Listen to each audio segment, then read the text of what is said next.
Good evening. My name is John Lewis, and I'm here with Uncorked TV. Well, thank you, Uncorked and John, for having me today. Pleasure. I'm Lis from AOEDE in San Francisco, and a lot of people say, what is AOEDE and why can't I pronounce it? So I'll just get that right over with and say AOEDE was a muse of song in Greek mythology, and I wanted affiliation with the muse to remember to be inspired and to continually inspire. AOEDE is, as an artist, I formed AOEDE probably back in 2005, and it's had different configurations, and I've gone through quirky folk pop. A lot of times people ask me to introduce, my style. And similar to a Regina Spektor or a Ingrid Michaelson. Also Lily Allen you've been compared to, but I got to say you don't have quite the edge that Lily Allen has. Maybe the vocal quality, the quirky soprano type of quality, but without the edge. Right. Well, I think it's interesting you say that because that quirkiness led to some of the more recent pursuits, which were into children. We're going to talk about that, trust me. Great. The song that particularly struck me from Skeletons of the Muse, which was done in 2012, was Fairy Tale Love. I thought it was an instant classic. I mean, I bought the CD and listened to all of the things. I liked the whole album, but I said, we've got to have that song as one of the songs in the show, which you will be performing for us later, correct? Yes. What else will you be performing for us? Love Proof, which is another one from Skeletons of the Muse, and it's ukulele based and very bright.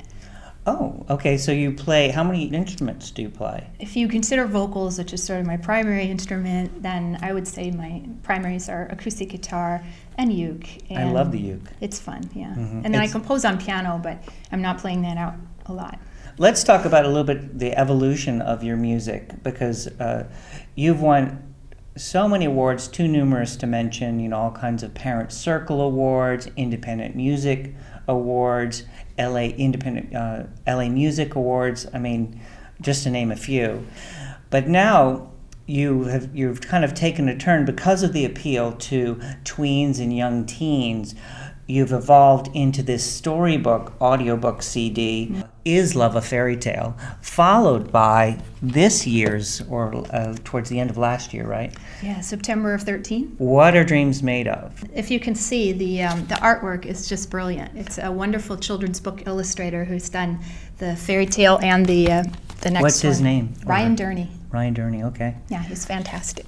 So in the first CD, as we talked about, AOEDE the Muse went on a search for love. Well, I wanted to continue her adventures, and so I put her having a bad dream. And the Muse has a bad dream, and she has to search overland and underworld to figure out what her dream means. And she meets dream gods, goblins, and fairies along the way. It reminded me a little bit of Harry Potter meets Twilight. For a younger audience, it's got that mythical, magical kingdom with spirits involved, that feeling, but also the romantic aspect, which is the main part of the quest for love. So here's the $1 million question: is love a fairy tale?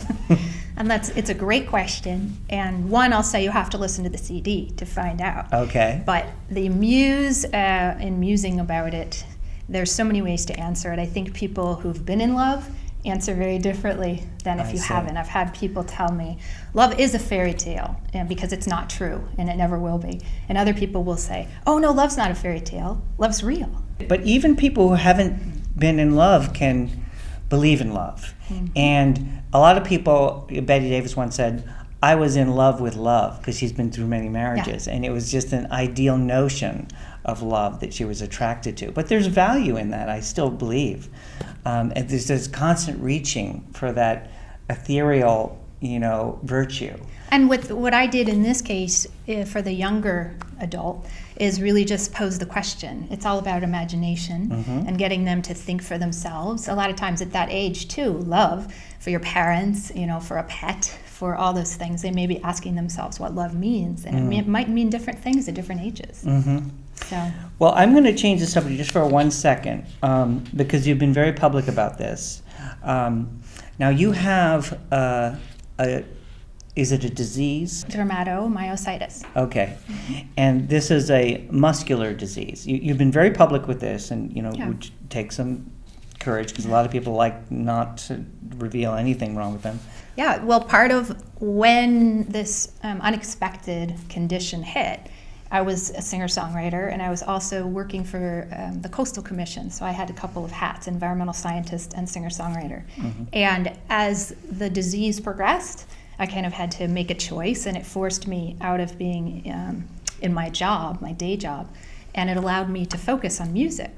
So one of the positives was that I got to evaluate where I was in my life and really figure out what my dream was. And my dream kept changing.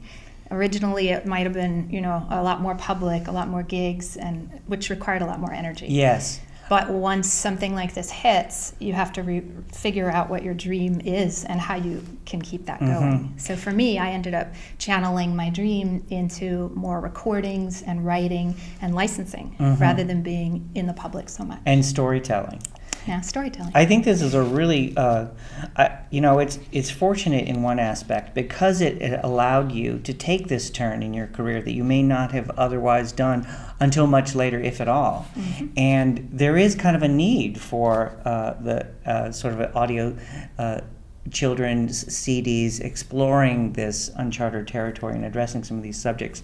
So there's always like a silver lining, strangely. Well, I'll say this, that in this case, it's such a different genre and medium. So the idea of storytelling, I've heard audiobooks, I've heard all music albums, but to combine the two when it's not an actual musical is something really different. And I like, that it feels like we're charting some new territory here. And in fact, one really exciting thing for me is that my latest is What Are Dreams Made Of is going to be adapted to a musical for children's theater. Wonderful. Is that new news? That's exciting, yes. I didn't read about that. Congratulations on that. Thank you. Now, you have a wonderful video for Fairy Tale Love, and we're going to show that when you perform, little clips of that in the background. But I have a little bit of a surprise for you. Because of your affinity toward children and young tweens, we created a new video for you involving puppets to tell a story with Fairy Tale Love. So we're going to use some of the clips that we taped tonight and integrate that at the end of the show. So we're going to show one video and one, if that's okay with you.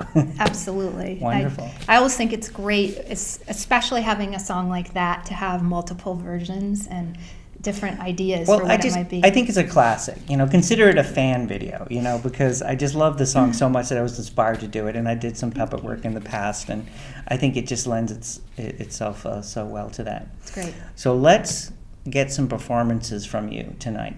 The first one will be, which one would you like Love to do? Proof. Love Proof first, and then we're going to do Fairy Tale Love. So. And for Love Proof, we're going to welcome my partner, better half husband, Dave, on bass. He's going to play his upright bass. So excellent.